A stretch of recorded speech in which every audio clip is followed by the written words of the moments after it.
Welcome to Picks with the Professor, the show where a real statistics professor gives you sports betting tips. This is Tuesday, April 23rd, Major League Baseball.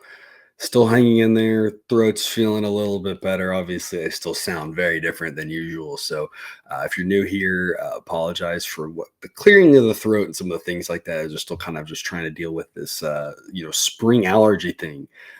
That definitely has hit me and a couple other people in my family here.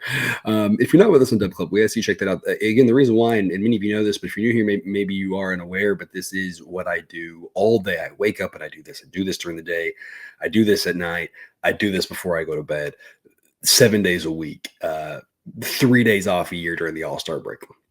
Right. So this is what I literally live, eat, sleep, breathe, everything like that. And so we ask that you check us out over there. And if you're enjoying the content, see if you can find a way to help support us. This is, I don't like to think of it as a for-profit business. I like to think of it as I can feed my family business. Right. So we ask you to check that out. We start off with a free trial. Try to give you as many things as possible over there. A ton of information, a ton of summaries, things that'll make your show watching experience better because you'll be able to look at a bunch of notes while I'm talking and catch all the things, because I can't say all the things that I want to say. Can't put all those things on screen that I want to put on screen, but it's all available on Dub Club, so you can sort through all that. We've got 3 games right now with no lines, because starting pitchers, all that stuff's over on Dub Club, the Discord chat group. We have a lot of great people helping each other out. I think it's a pretty good environment. Part of the reason why is those community rules that we talked about here. We try to keep things positive, and that I think has led to a really great community over in Discord. So a lot of reasons to check that out. Again, picks when you can't watch a show, or when we're unable to have a show, can't do a show every day, unfortunately. Try to do them, every weekday, but I feel like it's touch and go every night when I go to bed with my throat feeling like this right now. So thankfully we're here today, a little bit later than usual here on Tuesday morning, but still having it. But you can check that out on Dub Club. That link in the show description will get you a free trial to start you out if you have not checked it out yet.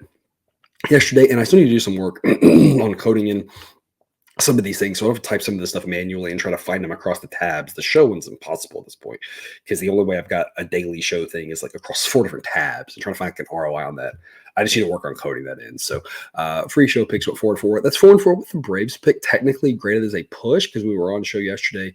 We had Ronaldo Lopez going, and so that's technically graded as a push. If you still played that, you won. So if you played all the show picks as recommended, I think you would have actually been slightly up, but also the free pick over on Twitter.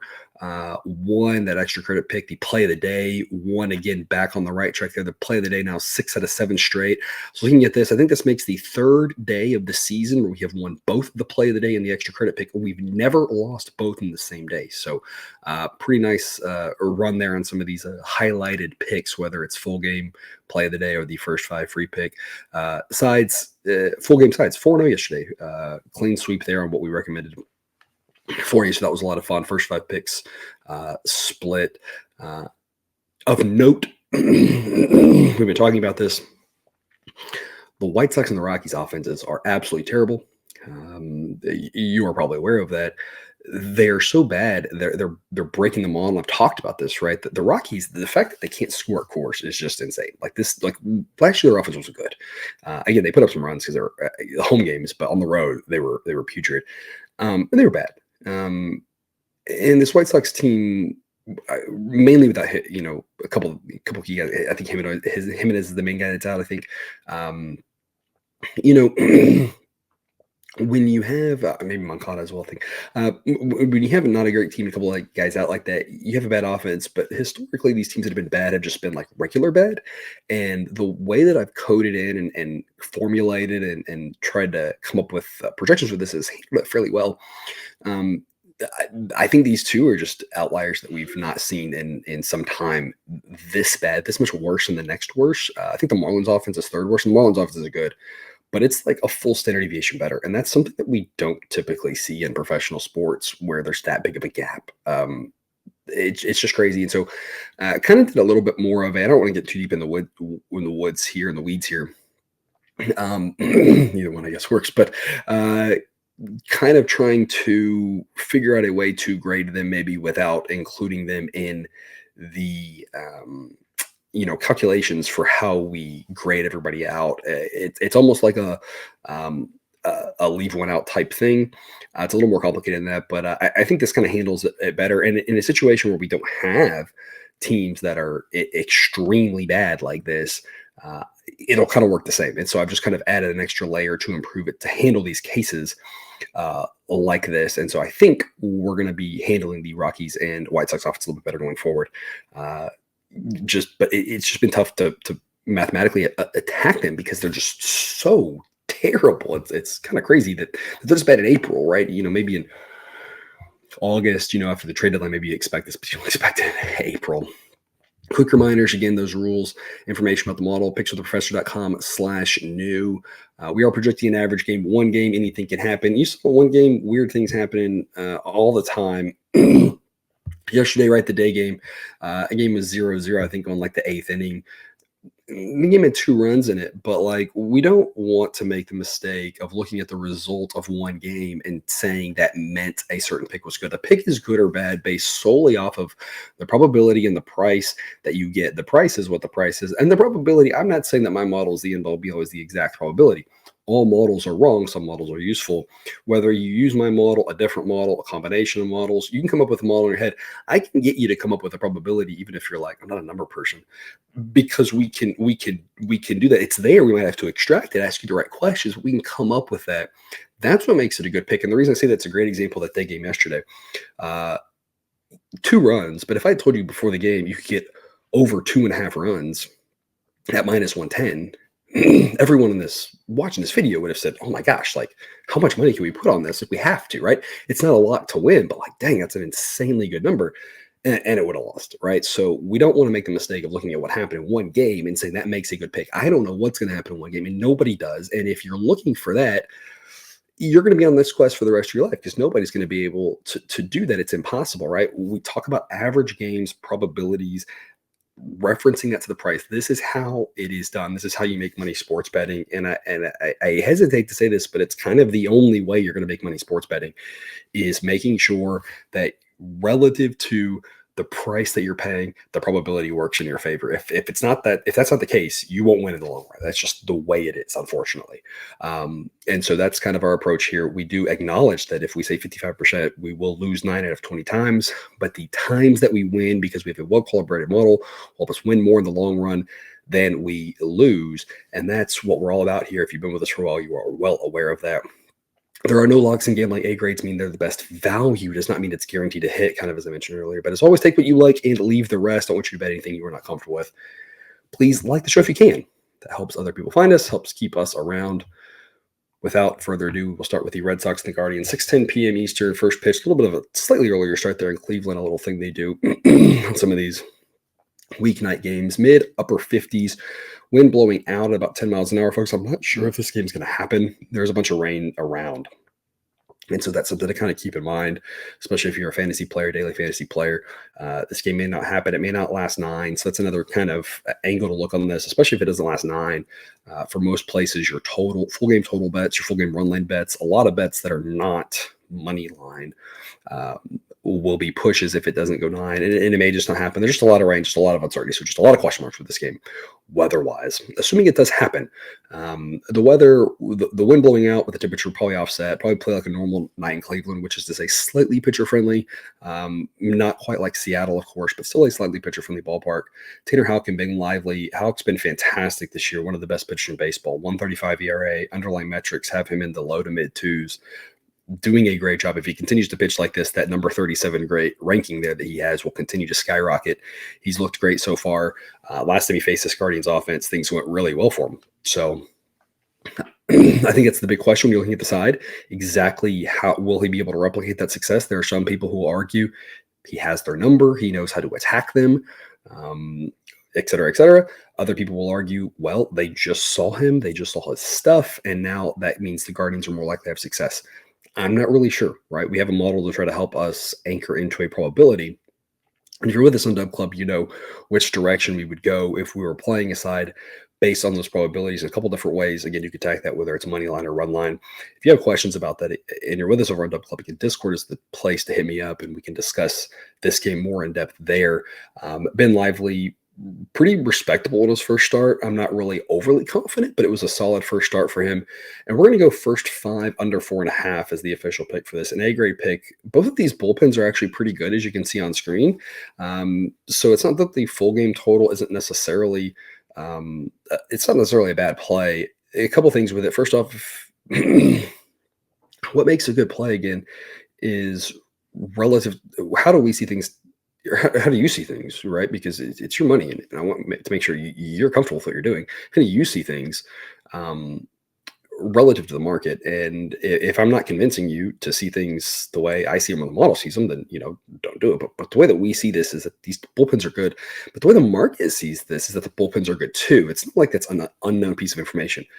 And some of you might be like, dude, what do you mean? Well, just think about it like this. Think about a Alabama Vanderbilt college football game, right? We all know Alabama's the better team, or maybe Georgia's, I guess, the new one, right? But in Alabama or Georgia playing a team like Vanderbilt, what makes a good pick on that game, everyone knows that like Alabama or Georgia like probably going to win that game, probably win by a lot, is how do you see it relative to the market? If you think one team wins by 35 and the line's 30, then you lay the 35. If the line's 35 and you think it's only 30, you take the 35, right? It's relative to the market. And in this case, I think the market's viewing these bullpens as really good. They are really good. And so I think it's baked in really well to the full game total. So I think it offers us not maybe quite as much of an edge as the first 5 total offers us. I think the first 5 market actually provides a little bit more, a little bit of better opportunity. Other thing, of course, with the rain, we don't want this to be a sloppy, ugly game that is, 2-1 in the 7th inning and it's called, and then we push the full game total and the first 5 would have won. So obviously that can go both ways. It's a double-edged sword, but given that we like the under, this is the most likely way to have the bet count, which is what we want because we think we have a good edge here on the under. And I think, again, the first 5 under is the smartest play. Minus 105 is a really good price for this number market. The model says that 4 is the most likely number. So the fact that we win on 4 and we get good odds, I'm a little bit surprised this is not more like minus 125 or something a lot steeper. Or again, just like a 4, maybe with, juice to the over, which would just be a pass. But under 4.5 at minus 105, A grade play to kick us off. Phillies and the Reds, took the Phillies on the show yesterday, and that worked out for us. After we did the shows, announced that Bryce Harper would be out. I believe paternity leave for him, so hopefully that's all going well and everything. I assume he's going to be out again tonight. If he doesn't, that just makes this pick a little bit stronger. There's also another way to play this game. If you're with us over on Dub Club, there's a total angle that I think makes a lot of sense. As well, weather-wise in this one, it's going to all pretty much balance out. Wind will be blowing a little bit across, a little bit out, a little bit of a chilly night. It'll all kind of balance out. You have a hitter-friendly ballpark here. I like the Phillies for a couple of reasons as my favorite play of this game, even though the total pick on this is a B grade. Again, if you're with us on our Dub Club, and I do like that pick, whether it's first 5 or full game, I think either one makes sense. I think full game is probably the smarter pick there, based off the number. And I like the total pick for sure. I think the side pick's a little bit stronger, so I'm going up with it here for 2 reasons. Number one, we might be entering the time where the market's starting to realize this Reds team isn't that good. I think that's slowly happening and going to happen. The edge against the Reds was a little bit smaller on Monday, and they got smoked. It's a little bit smaller today. At some point, if the market just kind of nudges and nudges and nudges and kind of realizes what the models realize, that this Reds team just isn't that good, and these edges continue to get smaller, we're not going to be able to fade them for very much longer because the prices just aren't going to be advantageous to us. And what that means, again, and I don't want to preach to the choir here, but what that means is the Reds will lose to better teams, but the price that we will have to pay, they will win enough games that the minus odds will balance out and won't be profitable in the long run if we're doing that. So number one, I kind of want to fade the Reds a little bit more here while the market still is trying to catch up to the fact that this team's overvalued. I'm not sure how much longer we're going to have. So even though it's only a C grade, model says the price should be minus 122. Minus 118 is actually right on the cusp of B grade. So this is a C plus plus plus plus plus plus. It's just right there. It's literally rounding error. The threshold here was it calculates mathematically a formula in a decimal place, and minus 118 is on the wrong side of the rounding. So it's basically a B grade play here on the Phillies. But number two, when you look at these two pitchers, both of them have really good ERAs, but as we've long mentioned, right, ERA is not the most predictive measure of success. for a starting pitcher. It attributes certain things solely to the pitcher or not to the pitcher that we know are partially the pitcher's fault rather than solely or not at all. The underlying metrics you look in the hood of these two guys paint a very different picture. And that's where the model says that Christopher Sanchez is the better pitcher here. Both these guys have gone 4 games. Underlying metrics for Abbott put him more in the 4.5 to 5 range. Underlying metrics for Sanchez put him more in the mid to low 2s. And so how they've pitched so far, you might look at the ERAs and say they've both done well. And sure, with regard to the amount of earned runs they've allowed, but again, earned runs are a flawed metric in the first place. Just think about how we calculate errors, right? A guy makes the guy is slow and can't get to a ball and it's a base hit. It's like, what if 29 of the shortstops in the league get to that ball, right? So I don't want to get on a soapbox there, but with regards to a lot of earned runs these guys have allowed, it's been pretty similar. But when you look into the hood trying to predict how they're going to do going forward, I think Sanchez is the much better pitcher. And I think that's where we're getting an edge here that the model or that the market is not realizing that it's not like this Phillies offense, especially without Bryce Harper, is fantastic. It's just that they have a bullpen edge, they have an edge starting pitcher, and that's going to be what gives them enough of a probability to win this game that -118 makes a lot of sense. Again, C+, basically B- grade play here. Phillies win 55% of the time. Smart investment for us here, but as always, shop around. If you can get this into the -115, you're at a solid B. If you can get this -110, that's an A grade pick. If you're not having an account there, if you don't have an account there with them yet at BetUS, check them out. That link at the show description will sign you up. 125% bonus on your first ever 3 deposits. BetUS, America's favorite sportsbook and casino. Live betting and racebook. We're celebrating 30 years with a historic offer. A 125% sign-up bonus on your first 3 deposits. Plus 10% gambler's insurance. Get started today. BetUS, where the game begins. 6:40 p.m. Eastern, Brewers and the Pirates. No line available on this one. We are eyeing Wade Miley and Bailey Falter, although I think the reason there's no line on this if I remember correctly, Miley was, very much a question mark if he'd be able to go in this game last I had seen. So if the underlying metrics not very positive on him, if he goes, that's not a good thing for the Brewers. Falter for the Pirates has just been very likely to have some success against the Brewers offense that is definitely struggling. But underlying metrics paint a more bleak picture than his 4.05 ERA. Offensively, still have the Pirates as better. If they are facing a lefty, that gives them a little bit of a boost. They are a fairly right-handed heavy lineup. The Brewers will get a boost facing a lefty as well. So the offenses for these teams, not good, not going in the right direction whatsoever. We covered this yesterday. But the Brewers, being so right-handed heavy, at least do maybe have more of a chance to get some offense going against a lefty and Bailey Falter. Relievers for these teams, covered this yesterday, both very good. The Brewers relievers helping carry them to success despite the fact that their offense has completely fallen off the map. That will turn around. When will it happen? It didn't really last night. Maybe it will tonight. Maybe it won't for a week. We don't know when it'll turn around. But these offenses aren't quite as bad as they've looked as of late, but they obviously, again, are going in the wrong direction. So no line available on this one, but the full metrics available over on Dub Club. And when there's a line out later in the day, we will potentially have a pick for people over there. Dodgers and the Nats, 6:45 p.m. Eastern. Upper 60s to start, low 60s to close. One will be blowing out at about 10 miles an hour. Hitter-friendly ballpark. Slightly hitter-friendly night, maybe. It's not that cold. Slight breeze blowing out. Expecting some runs here, and that's what's going to make us on the first 5 over 5.5. Even money, a great pick here. If you can go over 5, that makes a lot of sense too. Just don't pay something stupid like -150 for it. But over 5 would also be a great pick as long as the juice isn't too crazy. But over makes a lot of sense here. I think the full game over is pretty reasonable too. It's not like I'm in love with either one of these bullpens. But the reason I think the first 5 market makes a lot of sense for this over is the market's well aware that Patrick Corbin's not a very good pitcher.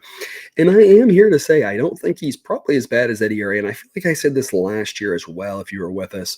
He started off very rough with the ERA, but I kept saying, like, hey, his underlying metrics aren't terrible. And sure enough, in the back end of the year, he pitched a lot better. And I think he became a pretty profitable pitcher to back at the end of the year because you were getting massive plus odds, and they tended to win about like half of his starts because he wasn't overly terrible. He's not as bad as Eddie ERA. Here's the thing. He's still not good, and the Dodgers offense is really good. So the saving grace for the Nats in this game, And for the under in this game of Patrick Corbin is he's not as bad as it seems, but it's like, yeah, but you're still facing the Dodgers, right? The reason I like the first 5 angle in this one specifically here is because we're all but guaranteed to get the top of that lineup, that Dodgers lineup that is so deadly to hit a third time. The bottom of the Dodgers lineup is the problem. Obviously, you bring up a guy like Andy Pages to fill in for Hayward. Maybe that can spark some success. If that bottom half of the lineup can get going a little bit better, whether it's the Chris Taylors, the Kike Hernandez's, whoever it is down there at the bottom on any given day, if they can get going, obviously this offense is unstoppable. But otherwise, even if they aren't, the first 5 allows that top of the lineup to bat a third time, almost assuredly, which can do some damage. On the flip side of this, James Paxton, nice little 281 ERA, but the underlying metrics for him are terrible. Both the FIP and the XFIP are in the low 6s. It's very concerning. If you're a Dodgers fan, obviously the rotation has been a big problem, and you're just thinking about how do you survive the regular season and get into the postseason healthy. But you have to be concerned about Paxton. I know the ERA is there, but he's going the wrong direction with regards to the underlying metrics. And this Nats team has a chance to score some runs and do some damage off of them. So I like the over in this, and I like the first 5 specifically because I think people maybe are thinking that Paxton's a little bit better than he is. And I'm just not sure that he's anywhere near as good as that ERA. And so I think the Nats can score some runs. I think the Dodgers can score some runs because it's the Dodgers. And so we're going to go first 5 over 5.5. A great pick for us here. We backed the Nats, I believe all 3 times they played in LA, won 2 of those 3, and made a nice little profit off of them. There is a side pick on this over on Dub Club, and it is only a C grade pick, but it makes some sense. There is a little bit of a concern. I gave you both concerns, of course, for the starting pitchers and why they'll give up runs. So there is a little bit of a concern on that side pick. That's why it's only a C grade. But I still think it makes sense at the current prices if you are interested in a side pick on this game. Tigers and the Rays, no pick on this game. We're going to skip picking this one. It's the only game I'm going to skip because I don't really like anything. I'm not sure there's anything advantageous to take advantage of here.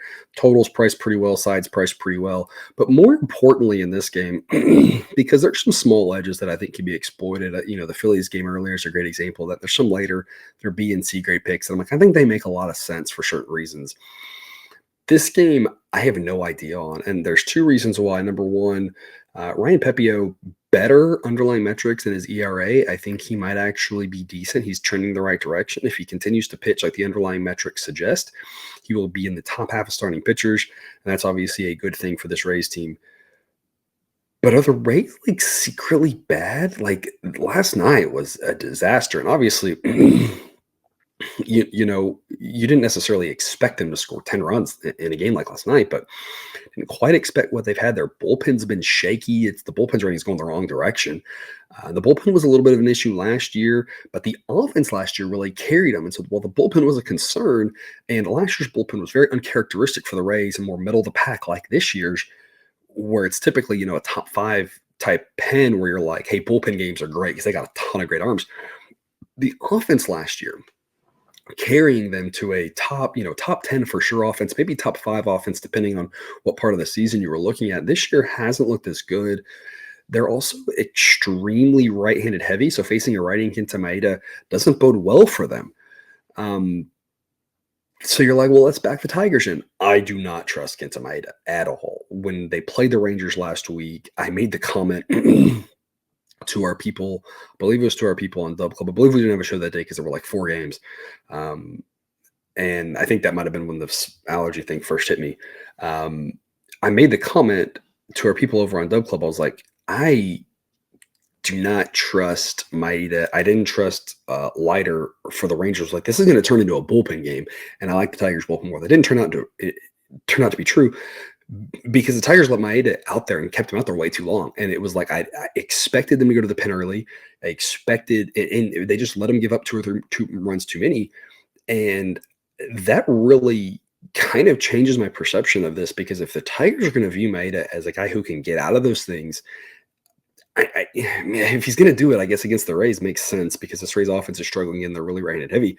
But like, they just left him out there to dry, and he wasn't good, and he was giving up runs, and then he like got out of an inning. I'm like, okay, that's it. And then he next inning he struggles and giving up runs, and they let him get out of it, and it's just like it just kept happening. If they're going to let him keep throwing innings like this, he's a scary guy to back because the way the model's built is it assumes that managers are smart, and as the pitchers are worse, the we're going to cut to the bullpen. And that's what we're expecting here. We're expecting Maeda to give up a few runs and then cut to the bullpen, which this Tigers bullpen is decent. Their strength is not the top end guys. Their strength, and again, right now I have an average ranking on screen there. You can't see this on screen, but if you're with us in Dub Club, you can see the overall grade for the Tigers relievers is stronger than the top. Their strength is the depth. I'm thinking, hey, they're going to go to their depth, and that's going to give them a higher probability of winning. But if they're not going to do that, I don't know. It's not the way the model's built to be logical and with regards to trying to win that game. And I get what AJ Hinch is thinking here. It's a long season. We got to save our bullpen. We got to see if this guy can get us some innings. So I get that, but the model's not built to think about the long term and letting guys hang out there to dry. It's thinking about how to win the game. And so that's how I literally built it. And so it just kind of throws a wrench in like, I just don't want to back Maeda. Because if they hang him out to dry, things might not go well. But like again, I don't want to back this Rays team or anything. I don't want any part of this game. I don't know what's going to happen. It could be ugly in a lot of different ways. So a lot of reasons to avoid both sides, in my opinion, there in Tampa. A's and the Yankees, a game that I said yesterday, I did not think there was a reason to back the Yankees. The price was too high, and sure enough, that came to fruition. So hopefully one or two of you maybe heard that and did not play the Yankees, did not throw them into some money line parlay or something like that, or did not go aggressive and take them on the run line and save you a little bit of money there. Today, we actually are going to be bold enough to take the A's. First five, why? Paul Blackburn. That's bottom line. We loved him last year. We love him this year. There's really no reason not to. He's not as good as that 108 ERA, but he's still a very respectable pitcher. The best pitcher Oakland's got. Him and Stripling are respectable. Part of the reason why the A's are hanging around. I mentioned yesterday, and I still don't necessarily think it's going to continue to hold true, but so far it has. The A's team has been very much surprising that their offense is worse than we expected it to be. Their bullpen's been better. Every single day, the offensive rating just ticks down a quarter of a point, a half a point. Bullpen rating ticks down a half a point too, right? Because lower is always fewer runs. So lower is what you want for relievers and higher is what you want for offenses. I don't know if that's going to continue. I don't really expect it to. I don't think this offense is great, but I don't think they're quite as bad as they've shown. But, so far it's what it continues to happen. And if that continues to happen here with the offense struggling, we're going to really want that half run because there's a real chance this game's also 0-0 after 5, like yesterday's was. The Yankees offense, I still think they're good. They are dropping in the ratings because they haven't been quite as good to start the season as well. And the weather will not help them out here tonight. I made the joke yesterday, it's what I get, a 0-0 game after 8 innings, taking it over when I've been preaching all season that Yankee Stadium's not this hitter-friendly haven that for whatever reason the narrative has become. And it's really going to play pretty pitcher-friendly here tonight, mid-50s. The ball won't carry very well at all. Wind will be blowing kind of across, kind of in, but fairly strong. And so you've got a slightly pitcher-friendly ballpark, and the weather is going to make this an atmosphere that's going to make it hard to have runs. Of course, the market is incorporating that and has the full game total at 8, which is one of the lower totals that you will see in baseball without ace starting pitching, without the game being in San Diego, Seattle, San Francisco, right? Some of your extreme pitcher-friendly ballparks. Yankee Stadium is slightly pitcher-friendly, not like those parks are by any stretch of the imagination. So it's a pretty low total here because the weather and because the pitching is not bad. Stroman, like Blackburn, not as good as that ERA. I still think he's the better pitcher here, like both pitchers. Again, really think there's a chance this game's nothing. Would love to take the under, but the market, I think, is accounting for it pretty well. So instead, we're going to take first 5 A's. Getting half a run and plus odds makes for a B grade. The A grade threshold for this play, plus 124. So you're about a dime away from getting to that A grade. But I still think this makes a lot of sense at plus odds. The model says that the A's can win or tie the first 5 48% of the time. So you need solid plus odds here in order for this to be a good play. And I think we can get that here. A good opportunity always to back the A's in some way, shape, or form when Blackburn is on the mound. That's what we're going to do here tonight. Marlins and the Braves. Going to try what we tried yesterday here. Hopefully the starting pitcher doesn't change. Braves -1. It's a C grade pick at -186, so it's fairly steep. But even though it's steep, I'd rather play it this way than the -1.5, just because I just don't like playing the run line on the home team. If you want to play the run line on the home team, that's fine. Go for it. Again, there's no reason not to. The market knows what I know, what the model knows. It's all accounted for probabilistically. So you're not like it's not like you're losing value. You are getting a better price because of the home team. Because we all know it's slightly less likely to win by multiple runs. But this is just, again, a mental health thing. I like playing the -1 here. Only C grade value. The price is too steep to like it more than this. But Max Fried, Trevor Rogers, pair of lefties. Obviously, Fried has struggled, but starting to pitch better, starting to look more like the guy we thought here. And you can kind of make a case that it was one start that went awry because of a ball right down the middle that was strike 3 called for a ball. That one start that was disastrous. But the other two looking better. And the Marlins offense, as I mentioned, nowhere near as bad as the White Sox and the Rockies, but they are the third worst offense. And for Fried to continue to have success, this is the perfect team, other than the White Sox or the Rockies, for him to look to do that. So pretty big starting pitcher edge. Not that Trevor Rogers is bad, looking to get back in the form that won him, I believe, Rookie of the Year a couple of years ago. Underlying metrics are solid. He's looking pretty good as well, but it's still the Braves offense against the Marlins offense. Fried's still the better pitcher. The bullpen for the Braves is still better. This is a pretty open and shut case. The Braves are big favorites, but they should be big favorites. And so we're going to take them here -1. C grade pick.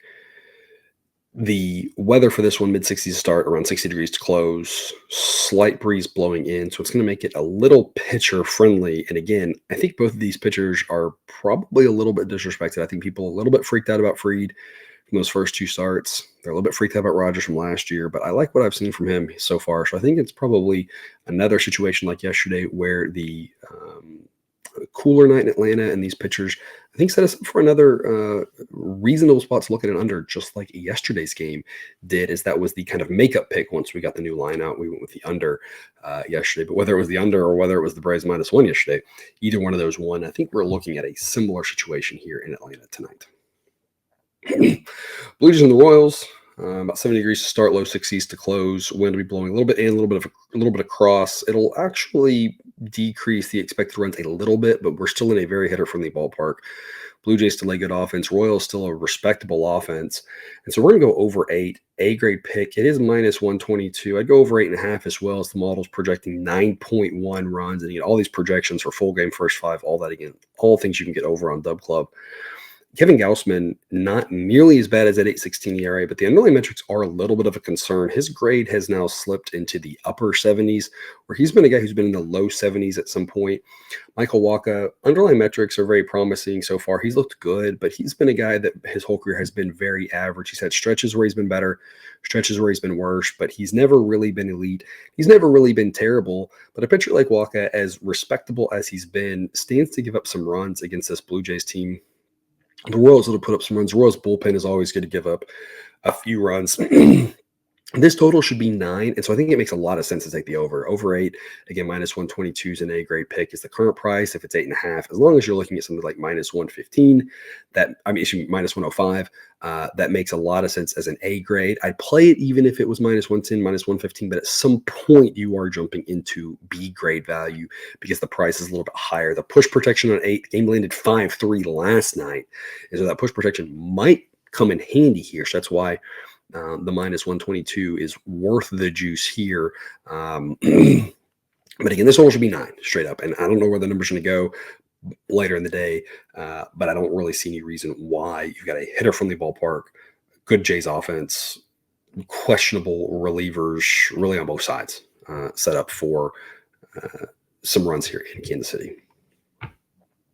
White Sox and the Twins, chilly night in Minnesota, mid-50s to start, upper 40s to close. Wind will be blowing fairly strong, but across. So the pitchers will have a little bit of help with the temperature. The wind will probably help nobody.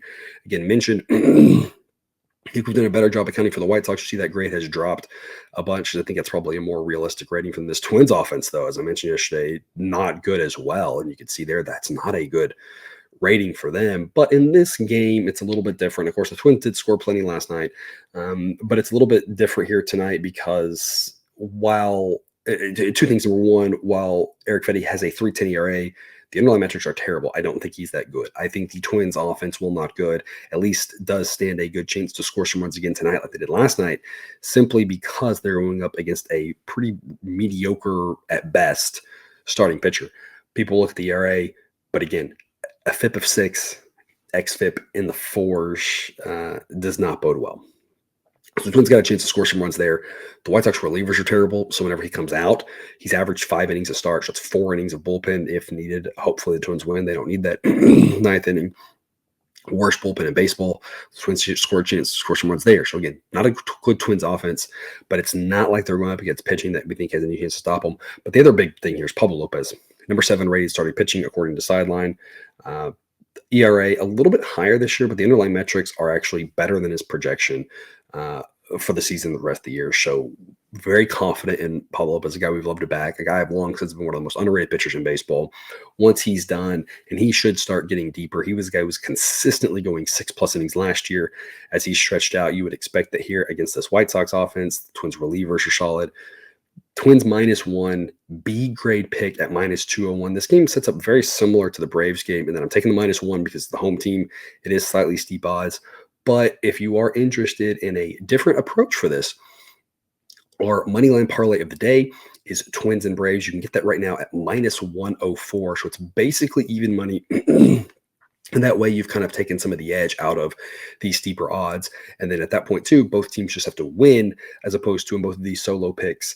If they have to win by more than one, if they win by one, they push. So a couple notes here. Again, number one, if you're newer, if you don't remember, you can make a -1 market by betting something on the money line and then risking that on the run line. And that creates the -1 market for you. But what my recommendation would be on this is put a little bit on the Braves -1, put a little bit on the Twins -1, and then put a little bit on the moneyline parlay as well. Neither one of those -1 picks by themselves are the greatest value in the world that we are jumping up and down in order, running to play. And so those are picks that I would not be putting multiple units on by any stretch of the imagination. Maybe, 1 unit and then you're going to win less than a unit. I think can make sense. I think the moneyline parlay between the two actually makes a little bit more sense. Is a pretty reasonable investment. These little 2-team parlays can be pretty advantageous. Many of you like them and do well with them. And I think that makes a lot of sense. The other thing of note, last thing of note here, for both the Twins and the Braves, according to the sideline, the model thinks that the moneyline edge is actually stronger than the run line edge. And that's not surprising to me because, again, what makes a smart pick, what makes a good edge, again, is everything relative to the market. The market knows the White Sox are terrible. We all know that. The market knows the Marlins aren't very good. The Braves are really good. So in both of those games, they're pricing the run line a little bit higher because they know that most people are going to be looking at the run line. They don't like the bigger minus odds. And so they're bumping up that price, in my opinion, because I don't think the probability justifies it. They're bumping up the price on the run line. And so the run line edges are about 1 or 2% less edge than the money line. I think the money lines are actually smarter plays because they know they can get away with that because most people aren't going to be interested in laying that. So the values on the money line, and that's why I think that the 2-team parlay actually kind of makes some sense here. It's not something that, I love to do and want to overly promote, but it makes a lot of sense here. I think the other reason the money line makes a lot of sense here, money line parlays, I think if we keep it to 2 teams, we don't get too greedy. There's a pretty good chance of hitting. I think a lot of people are going to put these in a bunch of money line parlays. We don't want to do that. I think they're going to make 4 or 5-team parlays. I'm not saying you can't hit those, but I think people are going to get greedy and they're going to lose on the money line because they try to do too much. I think if we don't try to do too much, I think we can have a pretty reasonable play here. So I like the Twins and the Braves as a moneyline parlay. I think I like it slightly more than either one individual pick because these odds are just so steep. And the further away we get from 50-50, the more variance we are inducing into our bankroll, which is never a fun thing, again, from a mental health standpoint. And that's half the battle of this is keeping your mental health throughout the grind of the baseball season.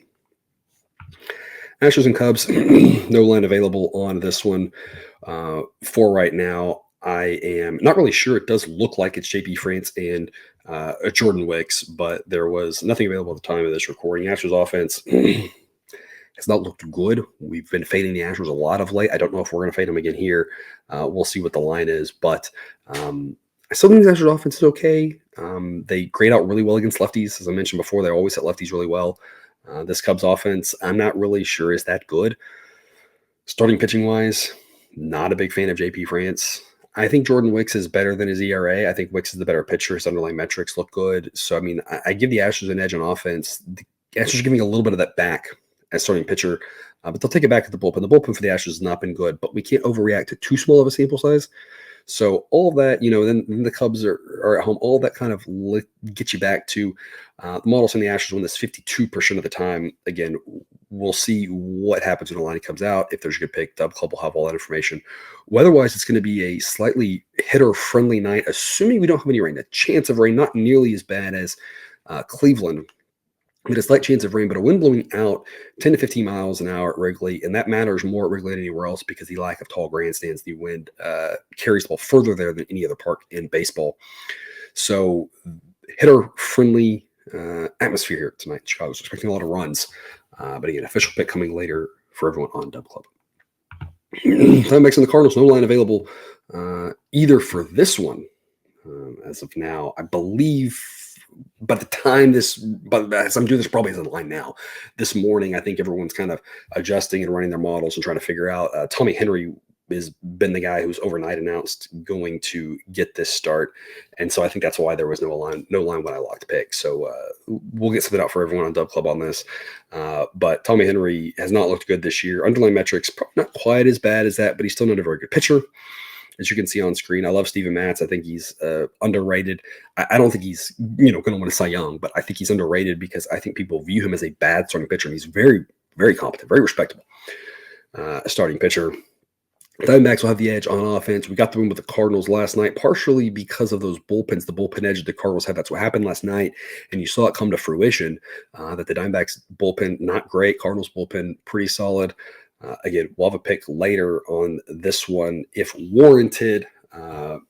Slight weather concern, not quite as much even in Chicago, but overall it should be a slightly pitcher-friendly night, assuming the weather doesn't cancel this game. Mariners and Rangers might have a roof open night in Arlington. We're looking at around 70 degrees. I like the Mariners. I like backing the Mariners whenever we can. They've been so good to us for the last several years. They've been a little bit of an underrated team. Logan Gilbert is a fantastic starting pitcher. I like backing the Mariners here because I think the market is not realizing that Dane Dunning is not that good. He's not terrible by any stretch of the imagination. You can see the grades on screen. But 391 ERA in the season, but the underlying metrics really are not that kind to him. And I think people are looking at this saying, oh, Dunning can hang in there with Gilbert. I don't think it's a competition. I think Gilbert is the much better starting pitcher here. This Rangers bullpen has been a concern. The offense, not quite as strong as it was at times last year. I think the Mariners offense isn't that far behind.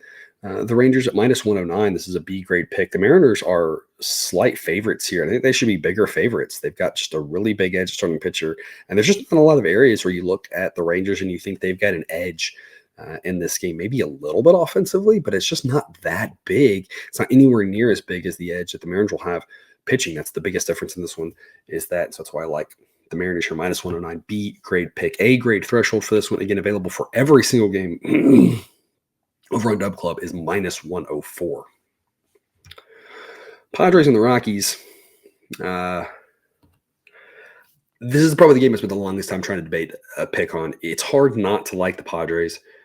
It's hard not to like the under. Given what we've seen from this Rockies offense, it doesn't matter where they're playing. They can't score runs. It's going to be a chilly night in Gorge.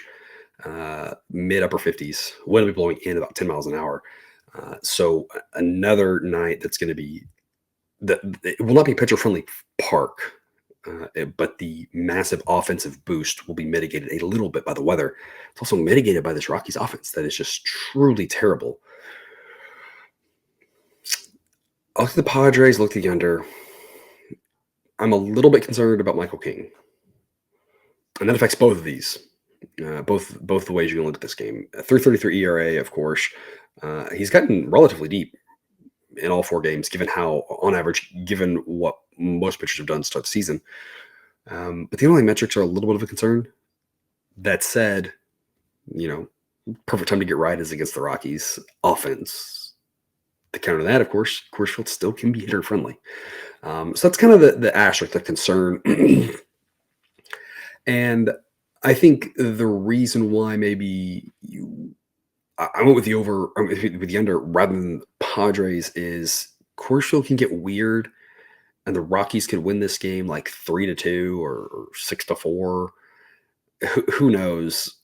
Weird things happen in Coors, and the price in the Padres is just a little bit too high to love. We love the Padres last night. That was a massive starting pitcher edge with Dylan Cease. And sure enough, you saw the Rockies got like one hit until the ninth inning. Michael King is no Dylan Cease, right? I'm not breaking news there. So I think he's still okay. I think he's still solid, but he's just not Dylan Cease. And there's reason for concern, given that even if you're playing the -1 of the Padres, it's still like -140. It's not a bad play. I don't think I wouldn't make it. It's not like there's just a little bit of that concern because Coors can get weird, and the Rockies tend to play better at home, even though they haven't this year. The reason I went with the under rather than the Padres, the last reason, the main reason, really, I think, is I think Ryan Feltner's not terrible. 5.06 ERA on the season, but mid-4 FIP, mid-3 xFIP. Like, he's been very respectable on the season, and I think he can keep the Padres a little bit in check. Now, the bullpen's a concern, obviously, for the Rockies. It's not great. It's not as bad as it's been at certain times. They've had some moments where they're looking better, but like you saw it last night, they can give it up at any time, right? But in general, I think Feltner's like good enough to keep this kind of a game, kind of turn into what happened last night, which was a little bit surprising that the Padres, a ton of hits, ton of guys on, just couldn't do it. But like, that's kind of more what I expect here tonight. I think the Padres win, but the price is a little bit too high. I think the under makes a little bit more sense here because I think that the market is hesitant to really go with lower totals at Coors, knowing what we know about Coors, knowing how the Rockies historically have been better offensively at home. But I just haven't seen anything this year that indicates they're going to get it going. So I think the under makes a little bit more sense to the Padres. Don't think either one's a bad idea. Under 10.5, B grade pick here. Is the pick that I like slightly more, that I like playing aside. Orioles and the Angels, upper 50s in Anaheim, wind blowing out about 10 miles an hour. Wind blowing out will help, but the cold temperature, relatively cold for Anaheim. Typically games there more in the 70s. Will make it maybe slightly pitcher friendly in this one. Orioles, we locked this one last night at -145. The price is a little bit higher tonight. So this was something that Dub Clubbers got in on last night. I posted that and said, hey, -145 is a great price for the Orioles. The A-grade threshold for them is -178. So the price is a little bit higher now than it was last night, but it's still an A-grade. You can also play the -1 if you want. I don't think that's a bad idea. This is a massive starting pitching edge for the Orioles with Grayson Rodriguez against Griffin Canning. Rodriguez probably not quite as good as that 2.63 ERA, but still a very good pitcher. Underlying metrics have him more in the mid-3s. Looking good so far. Very good. I mean, there's nothing else to say. Just he's exactly what you hope for if you're an Orioles fan as a still young kid coming up.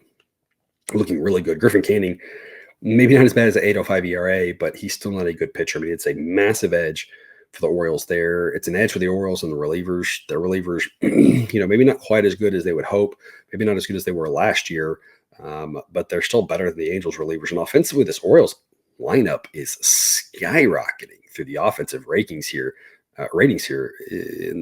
so far in the early part of the season, up to the number 4 rated offense according to Sideline. And against righties, they're really left-handed heavy. So against righties, it bodes even better for them. So there's just edges all over the field for Baltimore. Anything in this -145, -150, -160 makes too much sense. And you can play the -1 if you want. You can play the run line if you want. But I'm just going to stick to the money line here. Way too much value in the Orioles to pass up. They were the play of the day yesterday for us and got us a winner. And so we're going to go back to the well. Not the play of the day today. The play of the day is actually a pick involving a game we've already covered and already gave out a different pick on and have another pick we like. So again, if you want to check that out on Dub Club, my favorite play of the day is one that has not been given out on show. And hopefully we can continue the winning ways of that play of the day over on Dub Club. Wrapping us up, Mets and Giants. upper 50s in San Francisco. Wind blowing maybe a little bit out, maybe a little bit across. Who knows? The wind doesn't really matter there. Going to be pretty pitcher friendly here. Other things to be pitcher friendly are both the pitchers. Luis Severino is a guy I've really was high on coming into the season, and he has lived up to those expectations with the 2.14 ERA. Underlying metrics a little bit higher than that, but there's really no reason to think that he's not heading back to becoming a respectable pitcher. Probably not an ace, but a very solid pitcher. So you have to like what you've seen from him, especially if you're a Mets fan. Mets reliever's really good. The Giants relievers, respectable, and Logan Webb, according to Sideline, the best healthy pitcher in baseball, especially with what he does at home. There's no reason not to back Logan Webb in one way, shape, or form. There is a pick on the side in this game over on Dub Club, and I like that as well. But I like the under 7.5. There's just no reason not to play this. This total model says 7. It should be 7. I don't know why we're getting the win on 7. We talked about this a little bit here before recently, but when you get to smaller outcome, smaller events, a lower number of events, every number matters more. A summer game at Coors, summer game at Fenway, hot wind blowing out. Coors, when the Rockies offense is not as bad as it is this year, right? When you're getting totals in the 11, 12, 13s, the probability you land on any one of those numbers diminishes, because when you have more runs expected, there's more options that can happen. When you get that smaller and smaller and smaller, there are fewer options. Like this game could have 13 runs. Like that's not impossible, but the probability is really low. And so you kind of like squish all of those probabilities in together. And so that makes the probability of landing on 7 really high in a game like this. I don't know why it's not 7. So minus 110 odds on this under is just way too good to pass up. Be great value, but a game that should be 7, a game that if it was 6.5, I'd look at it and I'd be like, yeah, that makes sense. Like I'm surprised it's not 6.5. I don't know why we aren't realizing Logan Webb's one of the best pitchers in baseball, especially at home. I don't know why we aren't realizing like Severino's pretty good. I mean, both these offenses like are just okay. Both these sets of relievers are good. Like this Park had like a hot stretch there, for like 2 months where it actually played like pretty average. But other than that, like 2-month stretch has been a very pitcher-friendly ballpark, even with the changes they made here in recent years.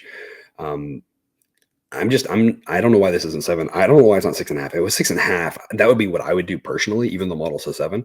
I put it at 6.5, and I would say, dare people to go over and say the smart pick's going over, but can you really do it with these pitchers, right, in this park? And just dare you to take the over and know that the sharp pitcher can take the over and say, go, you have at it. Like, I'm not sure it's the smartest pick, right? But 7.5 is just way too high. That doesn't mean runs can't happen in this game. Anything can happen in one game, right? So that's why we talk all the time about be responsible with your bankroll. But this just sets up to be a low-scoring game. Love backing Logan Webb. Love backing Luis Severino. Love backing this Mets bullpen that's turned into one of the best, if not the best, units in baseball.